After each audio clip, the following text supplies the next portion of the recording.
देखो बेटा, एक बात समझ लेना, और ये आपके लिए बहुत इसेंशियल है। ये मैं आपकी चौथी या पांचवी कॉपी चेक कर रहा हूँ। अगर आपकी किसी भी कॉपी में 10% इम्प्रूवमेंट भी नहीं होती है, और 10% छोड़ो, 1 या 2% इम्प्रूवमेंट भी नहीं हो रही है किसी कॉपी में, तो फिर जो आपकी एक्सरसाइज है वो क्वेश्चनेबल है। उसका कोई इतना इम्पैक्ट नहीं रहेगा। अगर आप ऐसे 100 टेस्ट भी लिख दो जिसमें इम्प्रूवमेंट नहीं हो रही है, नेग्लिजिबल है, तो उसका कोई एसेंस नहीं बनता। So it is not number of test कि मैंने 5 टेस्ट लिख दिए, 10 टेस्ट लिख दिए, जब आप उसमें थोड़ा बहुत इम्प्रूवमेंट नहीं लेके आ रहे हो। जब मैं पहले भी आपको बता चुका हूँ कि आपको अपने कंटेंट को इन्हेंस करना पड़ेगा, आपके आंसर्स को और इनरीच करना पड़ेगा, और उसके अंदर कुछ चेंजेस नहीं आ रहे हैं। So the entire exercise comes under scanner कि भाई आप इसको अच्छे से यूटिलाइज कर रहे हो या नहीं कर रहे हो।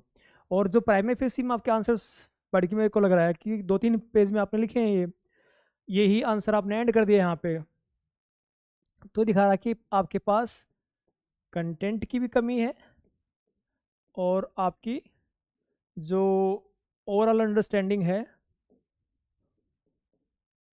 हर टॉपिक की। इससे पहले डब्ल्यूपीटी भी लिख रहे थे, आप बिल्कुल जेनरिक आंसर लिख रहे हो, बिल्कुल जेनरिक आंसर लिख रहे हो, उस एसेंस तक जाना ही नहीं चाह रहे हो आप। ओके, आपने सिर्फ एक कीवर्ड पकड़ा और उसके ऊपर ही लिख दिया सारा का सारा। ठीक है, तो उसको आपको एक्सपेंड करना पड़ेगा उसको। ठीक है, इट रिफ्लेक्ट्स कि भाई जो कंटेंट है आपका उसको मल्टी डायमेंशनल बनाओ। डिमांड तो आप एड्रेस कर रहे हो, Satyagraha as strategy in the Indian national movement. Satyagraha meanings truth was Mahatma Gandhi's unique strategy for resisting injustice through and non-violent means. It emphasized truth and non-violence instead of violence. Through Satyagraha, Gandhi mobilized masses, uniting them against the colonial aggression. Major movements बता दिया आपने. This the method aimed not to destroy the opponent but to appeal to their conscience, thereby creating moral pressure for change. Okay, ठीक है, मोटा मोटी आपका एक brief idea है और आप उसको उतना ही लिख रहे हो। ये नोट्स नहीं बताने आपको, आपको आंसर को एक्सपेंड करना है। फाइन। अब यहाँ पे आप इसको ऐसे भी लिख सकते थे कि भाई सत्याग्रह के बारे में आप तो लिख ही रहे हो, ये ऐसे ये आइडिया उन्होंने कहाँ से डिराइव किया, इंस्पिरेशन कहाँ से लिया, और कौन कौन सी स्ट्रेटजी नेशनल मूवमेंट के अंदर वहाँ पे इंक्लूडेड थी, ये कैसे डिफर किया, इसने कैसे इंटायर नेशनल मूवमेंट को चेंज कर दिया, और उसके सिग्निफिकेंट डायमेंशंस, ऐसे आपको इनरीच करना है आंसर को। इतना छोटा आंसर लिखने से और बिल्कुल ही कीवर्ड्स को एड्रेस करने से नहीं बन पाएगा। ये इनएडिक्वेट सब्सटेंस है आपका, इनएडिक्वेट। सो इनरीच योर कंटेंट, ये एक ही चीज़ है जो आपको अभी करनी है। कंटेंट को और इनरिच करो आप। फिर भी मैं 3 मार्क्स तो आपको दे देता हूँ इस क्वेश्चन के अंदर। The success of Mahatma Gandhi lay in the transforming both political and non-political movement into the unified national movement. One of the Gandhi achievement was, अब यहाँ पे इंट्रोड्यूस करो गांधी के ओवरऑल रोल को। ठीक है, इंट्रोडक्शंस को और कंक्लूजन को इन्हेंस करो ताकि आपका मोटा मोटी आंसर हो। A single national movement through the movements like Champaran, Kheda. ठीक है, अब जो वेरियस सोशल सिगमेंट्स थे और उनके इश्यूज थे, उनको इन्होंने इन पर्टिकुलर चीज़ों से कैसे लिंक किया, वो आपको एक्सपेंड करना है इसके अंदर। वो मिसिंग ही यहाँ पे, वो आपने लिखा ही नहीं है। So make answer holistic, content को इनरीच करके।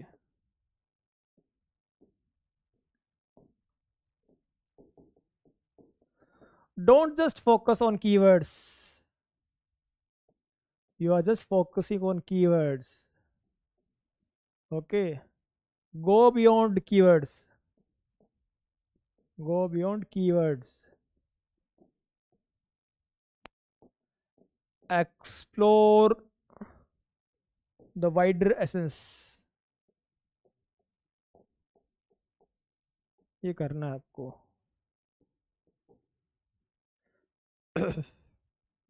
Differentiate moderate nationalism from the extremist militant nationalism in terms of their objective and means. The moderate nationalist and the extremist represented two different faces of Indian national movement during the late 19th and early 20th centuries. moderates led by leaders like Dadabhai Narozi and Surendranath Banerjee dominated the INC from 1885 to 1905. They believed in the goodwill of the British and sought to change through constitutional means. हाँ ठीक है, that's good point. Okay. अब यहाँ पे थोड़ा सा इसको broad कर दो इसको, ठीक है। जब क्वेश्चन कि मैं पूछ रहा है आपसे कि भाई उनकी ऑब्जेक्टिव्स क्या थे, मीन्स क्या थे, तो इन दोनों चीज़ों को थोड़ा सा एक्सपेंड करो कि what was their major objectives, वो क्या ही चाहते थे, ठीक है। सो पीस मील रिफॉर्म्स चाहिए थे उनको, ठीक है। लिबर्टी को एनहेंस किया जाए within the British rule itself. So वो चीज़ें लिखो, उसको एक्सपेंड करो उसको। पर कैसे इन्होंने काउंटर किया गंगाधर तिलक और बालपाल लाल ने। emerged after 1905, dissatisfied with slow pace of reforms. They believed freedom would be achieved only through the mass mobilization, boycott, sedition, and political action. ठीक है। While moderates relied on persuasion, देखो ये ठीक है, थोड़ा सा आप इसमें कोशिश किया आपने इसको एक्सपेंड करने की, but still I would consider it inadequate. काम करना पड़ेगा आपको कंटेंट के ऊपर। Analyse the workers movements in pre independence period. अब यहाँ पे आपको ये देखिए बिल्कुल ही शुरू होने से पहले आंसर खत्म हो गया। बताओ क्या ही इसका इवैल्यूएशन करें।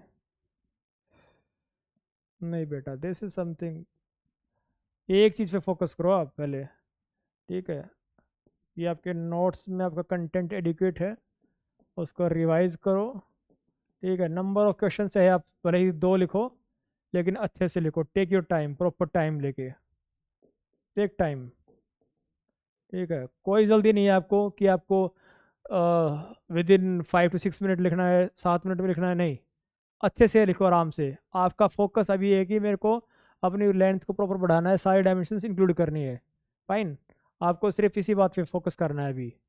याद रखो 2-3 चीज़ों पे काम करना है। एक तो कंटेंट को मेरे अच्छे से पढ़ के उसको रिवाइज करना है, ताकि मेरे कंटेंट को आंसर में लिख पाऊँ, ठीक है, ज़्यादा से ज़्यादा उसकी डिमांड को एक्सपेंड कर पाऊँ। ये 2 चीज़ों पे काम करो। टाइम की मत सोचो कि मैं मेरे को 5 के 5 क्वेश्चन लिखने, नहीं। 2 क्वेश्चन पे लेके आओ पहले। आपको 2 क्वेश्चन में एडिक्वेट अमाउंट ऑफ मुझे मैटर लिखना है, ठीक है। This should be your first priority. पहले इस डायमेंशन पे काम करना है आपको, अंडरस्टैंड दिस, ओके। उसके बाद हम धीरे धीरे इम्प्रूवमेंट करेंगे। घबराने की कोई बात नहीं है, but you have to understand कि मेरी कमी कहाँ पे है। तो आपकी जो फ्लॉज है उनको समझो and then improve step by step. This is what we suppose to do, ठीक है। Step by step, step by step, step by step हम चीज़ों को कर लेंगे। Have faith in your capabilities, you can do it, fine. But पहले उसको समझो कि कमी कहाँ पे है and then start working towards it. ऐसे ही हम चीज़ों को करेंगे। घबराने की कोई ज़रूरत नहीं है। हर एक इंसान एक एक स्टेप लेके ही चीज़ें ठीक करता है, लेकिन पहले एडमिट तो करो कि कमी कहाँ पे है, then we'll improve it, okay. So don't worry, चीज़ें इंप्रूव हो जाएंगी। Focus on 1-2 questions, revise properly, content को लेके आओ, समझो कि इसकी डायमेंशंस को कैसे कैसे वो कर सकता हूँ। अगर फिर भी कुछ इशू आ रहा है तो you can call me, we can talk about this, okay. So don't worry.